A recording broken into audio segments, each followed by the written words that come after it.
Time to talk some cricket now on the SportsMax Zone. The West Indies have named the 15-man squad that will fight for a third men's T20 World Cup title in Australia. That happening between the 16th of October and November the 13th. Unsurprisingly, mystery spinner Sunil Narine has not been included. Neither has Andre Russell, who last played for the regional side at the 2021 T20 World Cup in the UAE and Oman. Fabian Allen and Romario Shepherd also notable omissions. The squad is to be captained by Nicholas Pooran, with Robman Powell as his deputy. And only two spinners have been named, Akil Hossain and Yannick Cariah. Leg spinner Cariah and Raymond Reefer are the only uncapped players in this unit.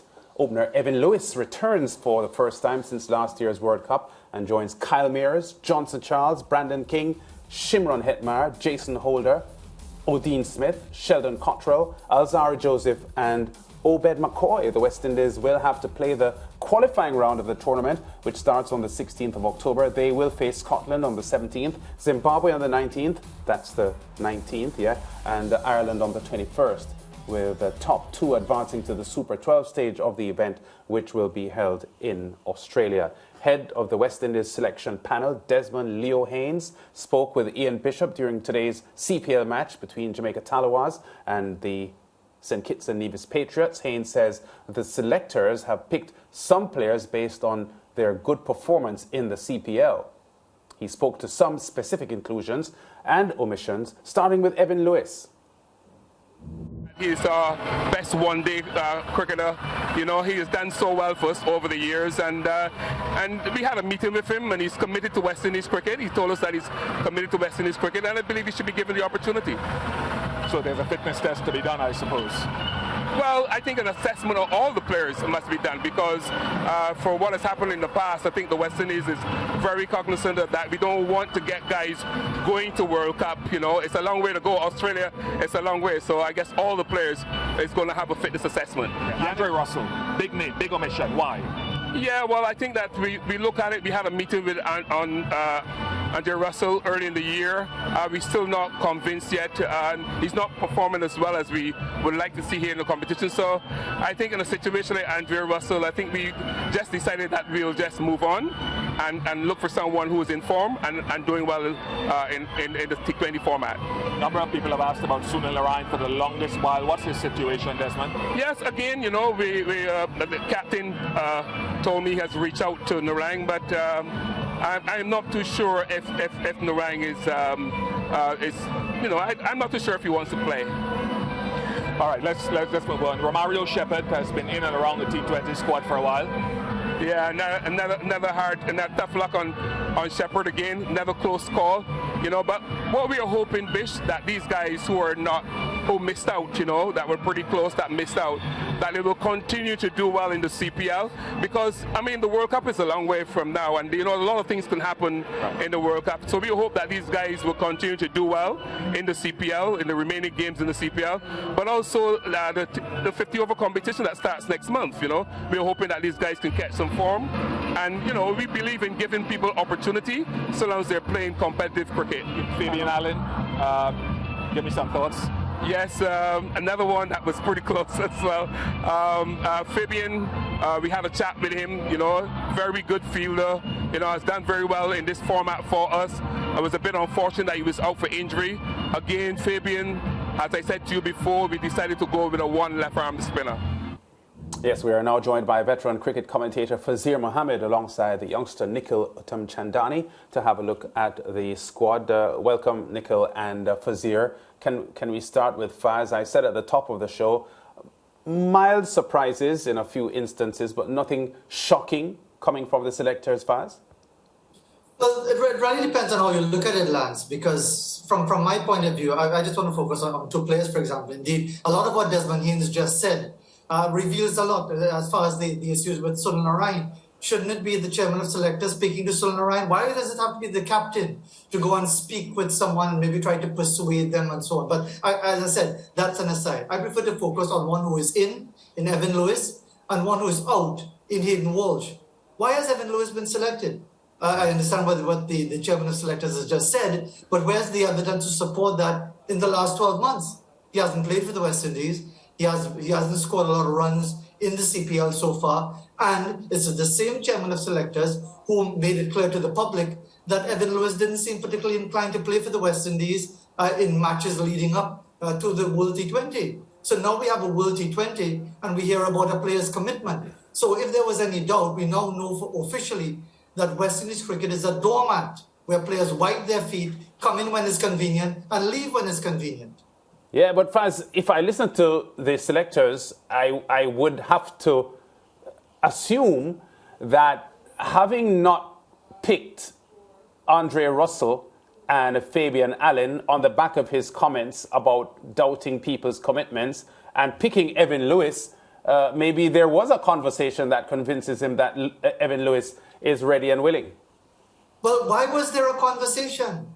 The fact is, Lance, in June, July, or whenever it was, Evan Lewis was required to take a fitness test. And again, unless Desmond Haynes is lying to the media, he basically said that Lewis didn't seem particularly inclined to doing the fitness test. He didn't do it. And now you're telling me that, okay, he's been approached again?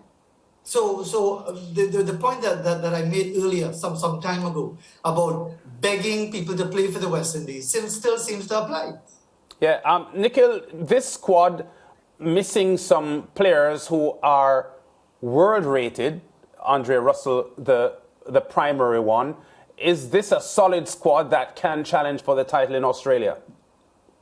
To me, Lance, I think definitely the experience that they brought back in with the likes of a Johnson Charles, with even Evan Lewis after the debate, I still think that helps you because these are World Cup winners. But I don't think it's justified to bring in someone like Andre Russell. I mean, I think the selectors would have been looking at these first 5 matches for TKR and seeing how he would have performed. And unfortunately, it didn't seem like he really lit the world on fire, you could say, had ample opportunity, similar to Fabian Allen, who I would have loved to see in the squad. I think what he brings as all-round ability is unique to many in the region, but again, not enough volume of runs for me that really puts him in that category. So I think based on what we have in terms of the experience, I think it's enough to get through that qualifying round and then challenge some of the bigger teams if they do make that final 12.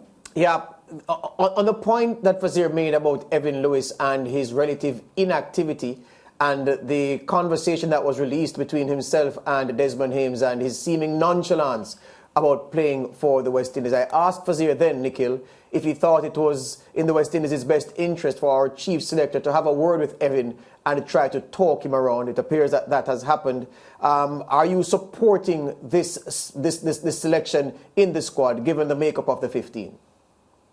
I personally am, and I say that because I think Evan Lewis is up there with the best openers in the region. Whether he starts in the team is a different story, but I think it's very hard to take a team, your best 15 players, and not include Evan Lewis. Yes, he hasn't really fulfilled his potential in this year's CPL, still has some time and has gotten a couple starts in the last 2 games. When I look at the body of work, I mean the 50 T20 internationals, the 30 average, the strike rate of 155, I don't think there are many in that team with his international experience who have played on the amount of surfaces, the different surfaces that he's played on around the world, whether it be the IPLs, the CPLs, and then international cricket. For me, he's still up there in terms of the best of players. But what I will say on that fitness issue is I think there still needs to be, as Faz said, a standard criteria. And if he's not meeting that criteria, then he should not be selected. But I'm going on the assumption, based on our selectors, that all is sorted in terms of his commitment and fitness. And, you know, he's ready to represent the West Indies in terms of his full 100%.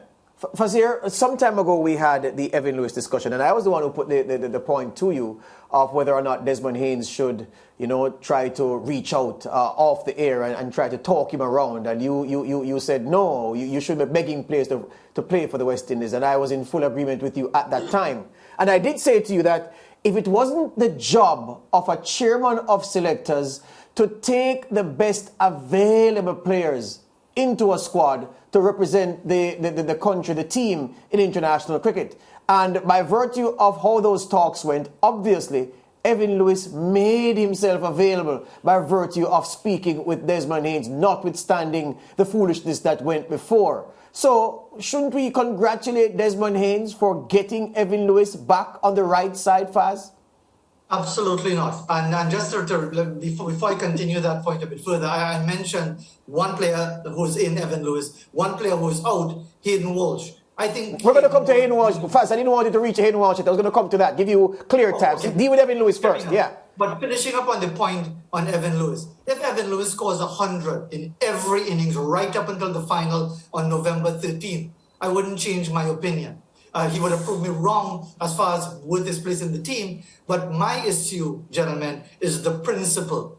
Because I believe it's about wanting to play for the West Indies, whatever the circumstances. It can't be, as we had last year. Remember the foolishness with Chris Gayle and so many others who obviously on merit did not deserve a place in the team. Here we go again with a different situation and a slightly different circumstances, but it's essentially the same thing. It's essentially the same thing where the captain, based on what we just heard from Desmond Haynes, goes to speak to Sunil Narayan to try to find out and not too sure. What is really going on here? Is it that again, okay, I understand Desmond Haynes' reasoning behind it. You want your best available players. But what message is this sending to someone who, let's say, Akil Hussain, who might get a fantastic contract at some point or another contract at another point, and the next time he's asked to play for the West Indies, he gives some wishy-washy answer. Is this the norm now? So that is my point. My point is not about whether Evan Lewis has the ability or doesn't have the ability. It's about the principle of actually wanting to play for the West Indies and not just when World Cups come around. Yeah, although Faz, the only thing I'll say in perhaps mitigation is that given relationships among players, it could be that our captain Puran and Sunil Narayan have a quality and tenure of relationship that, of course, Sunil would not have with Desmond Haynes. And he would probably have gone to Desmond Haynes to say, Chief, I had a word with Sunil Narayan and he's not minded to make himself available for the team. And then that translated into what Desmond said, because I can't conceive of Desmond Haynes sending an emissary to do a job that he's been hired for as chief selector. But we leave that alone because we don't know exactly how it went.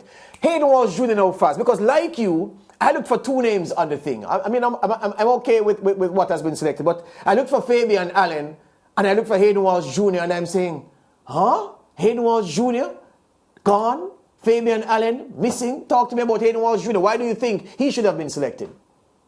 Credit to Yannick Cariah, who's gotten an opportunity, although he hasn't played a lot of T20 cricket. He doesn't have a CPL contract as well, but he seems to be someone who's really working hard and he deserves all that he could get. But I think Hayden Walsh has been getting a raw deal for a number of years now. He's the first one dropped from the T20 squad. Well, okay, you look at his numbers, 7.93 will be his economy rate. Not fantastic, ordinary, but you can't just simply look at that. You look at what he brings to the team. You look at what he brings to the game. And again, as I said, there are many people who say that Hayden Walsh Jr. is lucky to be anywhere near a West Indies team. But my view is that I don't think he's been given a fair enough opportunity, an extended run to prove his worth. Because at the slightest moment, he's dropped. He's not given an opportunity. Catches are missed off his bowling. Opportunities are missed off his bowling. And it can be quite deflating in that sense. Yet he remains positive. He's fantastic in the field. He's arguably the best West Indies fielder, apart from maybe Fabian Allen. So I just simply feel that Hayden Walsh, the fact that he's not selected for this World T20, just continues the poor treatment that he's been getting. Yeah, Faz, I want to come back to you on the Yannick Cariah and Hayden Walsh situation. But Nikhil, your feeling on Cariah's entry into this team. Faz just made the salient point that he's not really a T20 person, so much so that he doesn't have a CPL contract at the moment. How surprising is his selection, even given the fact that he looked good in the ODIs against New Zealand last summer, or during the summer? Nikhil? I'm not Doesn't seem to be hearing. Yeah, I'm not sure Nikhil is hearing us. I don't think he's hearing Well, Faz, let's go back there, because Cariah had a half-century against the New Zealanders in the ODIs. Hold on, Lance. I think Nikhil may be hearing us now. Nikhil, are you hearing us now? No. Okay. Yeah, I'm not sure what has gone wrong with Nikhil's contact. But Faz, Cariah, you just said in your own words that you think he deserves the good that is coming to him because he appears to be applying himself well and is a player of some quality. Not that young anymore, but he's been playing regional cricket now for some time. How strong do you think his chances are of being in the 11 now that he's in the squad? I suppose it'll depend on the nature of the pitches, and he'll get no doubt some opportunities and some warm-ups and at the nets and so on. But as I said, to cut a long story short in that context, if it were Hayden Walsh in the team and Yannick Cariah out, I would have no argument with that, because I think, again, Hayden Walsh continues to be treated very, very badly at the highest levels of West Indies cricket. But again, Yannick Cariah is someone who I think would warm the hearts of anyone who works hard on his game. Yes, you're right, he's no spring chicken, but as you can tell, when he got his opportunity in those one-day matches against New Zealand, which is a very different format to T20s, he took it with both hands. He showed his worth with the bat, quite effective with the ball, and credit to him for doing that. Whether he can translate that in a T20 environment, I think that's the gamble. So I'm happy for him that he's gotten his opportunity, but not at the expense of a Hayden Walsh. Faz, just so that we don't hide anything in the analysis or be accused of that by any of our viewers, I just want to put Fabian's numbers up on the table, and I ask you to put this into context again, because when you look at his T20 numbers, 24 innings for the West Indies, not out 8 times, an aggregate of 267 runs, a highest score of 34, an average with the bat 16.69, 230s, no 50s, obviously no 100s, 15 4s and 21 6s for Fabian Allen in his time with the West Indies in T20 international cricket. If you look at his bowling summary, I'm going to pull that up shortly because I don't want anybody to say, well, you're talking about a player whose numbers are ordinary. 87.5 overs, 655 runs conceded, 24 wickets, an average of 27.29. Someone somewhere, Faz, will look at those raw numbers and say, well, yeah, that's not World Cup squad material. But it's more than that. It's impact, it's fielding, it's a fit again, Fabian Allen. Let's not forget that. And because of that, all of that, I'm saying the numbers don't tell the true story about a player who will be left behind. George, I think sometimes no. I think we are reluctant to look at the real numbers that matter in the T20 format. Think about it, George. Someone like a Fabian Allen more than likely will come to the crease with 1 or 2 overs left, maybe sometimes 5 or 6, and he gives you 15 of 3 balls or 16 of 7 balls. And you look at the average and it's poor, but the strike rate, whether it's 150, 160, 130, that is the important element. And I think that's why sometimes we use parameters, measuring sticks or yardsticks or meter rules that are not relevant to the game we're talking about. Yeah, we use the traditional measurements, and the T20 game, the traditional measurements often don't apply. They don't. Trust me, they don't, because it's about strike rate. Right.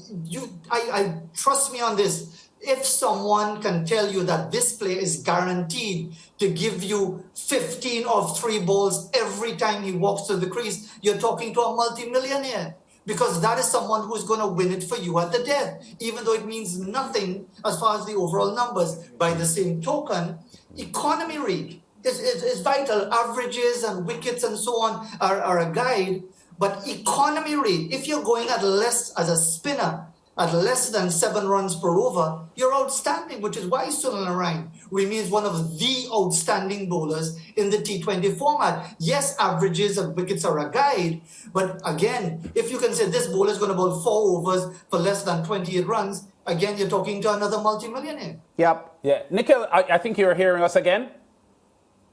Yeah, hearing you now, Lance. Okay, quickly, we've got to wrap soon, and this is a tangent that I'm going on that I think we have to dedicate to another show, because it has to do with the selectors and how they apply their job.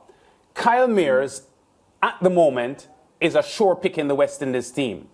He's been playing regional cricket since 2011.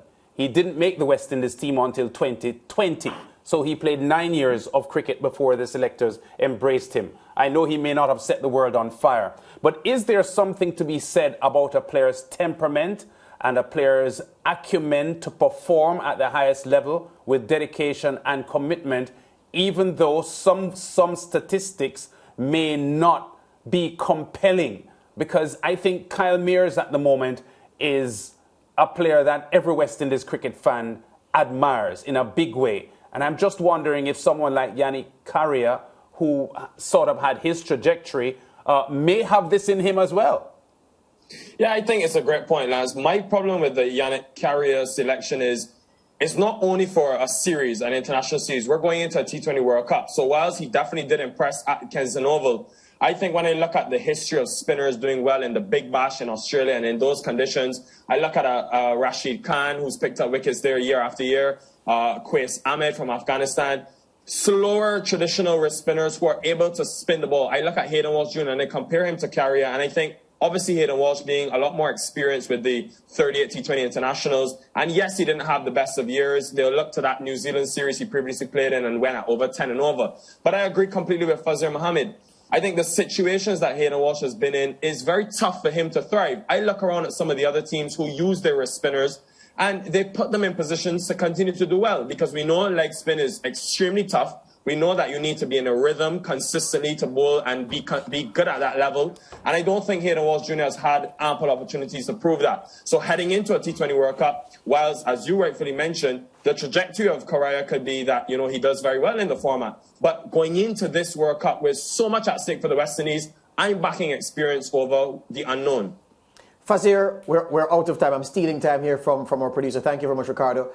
When you look at the T20 squad and consider that this is the first time we're going to a World Cup of any variety without K. Pollard, C. Gale, DJ Bravo, in the team. Well, Marlon Summers has been away for a while now. Russell. Andre Russell, Superman, I was looking for him. Does there exist in this squad, Fazir, the kind of explosive potential to produce the required performance against the very best players in the world as those I have named have done in World Cups past, especially the T20 variety? Two responses to that question. Look at the numbers of the four you just mentioned at the last World T20, and that will be the answers to why it really shouldn't matter whether they're there or they're not there. In response to the question as to who could do it now, there are players of that ability. While I take Lance's point about Kyle Mayers and maybe he hasn't set the world alight, he set the world alight on Test debut with a double 100 to win a Test match in Bangladesh early last year. He's now the leading run scorer in the CPL. So there are players with ability. You have individuals who can turn it on. The question is, as is always the case with the West Indies of recent vintage, it's about doing it consistently enough when it really matters and not falling flat when the big occasion arrives. And as I said before, I'm in a growing chorus of those who admire the fact that you have someone in a Kyle Mayers who, yes, has obvious vulnerabilities, but the mere fact of the way he plays sends a message to the opposition. In other words, it's either you or me. And that in itself represents the type of cricket that sometimes you need if you're going to prevail over the bigger guns. Fazir, thank you very much. I hope you enjoy your dinner. Nikhil, thank you very much. All the best to you, gentlemen. We'll talk again. Take care.